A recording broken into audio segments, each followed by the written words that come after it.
A magnificent horse was struggling desperately in the water, moments away from drowning. Luckily, I happened to pass by and noticed it. I tried to pull the white horse onto shore, but I simply wasn't strong enough. Then I spotted a windmill and suddenly got an idea. I tied a rope to it and pushed as hard as I could, but the horse still wouldn't move. So I climbed onto the windmill and used my body weight to keep it turning. At last, the white horse was pulled safely onto land. The moment I untied its reins, the horse burst into a dazzling white light. Its whole body shined brightly, then it leaped into the air and disappeared into the thick fog. The next morning, I woke up and found two magnificent horses standing outside my house.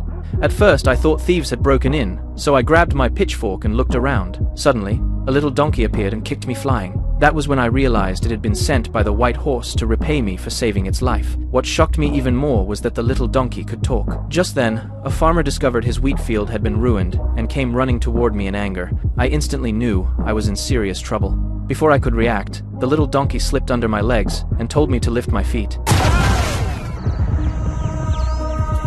To repay the farmer for his losses, I went to the market and decided to sell the two horses. A crowd quickly gathered, and everyone started bidding. Even the king noticed the scene. Wanting the horses for himself, he accused me of stealing royal property and took them away by force. The little donkey could no longer hold back. It decided to help me win the horses back. The next second, it let out a loud whistle.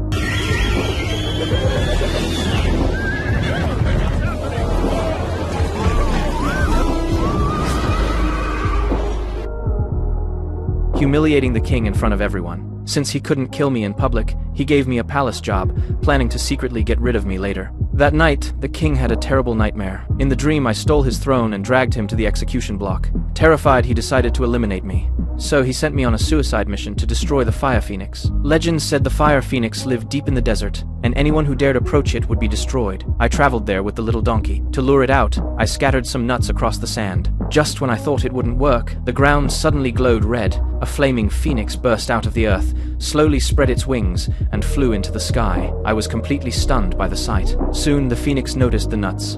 It carefully swallowed one, never realizing it had already fallen into my trap. I had hidden sleeping powder inside them. Before long, the phoenix began to stagger. I quickly tied it up and prepared to bring it back to the king.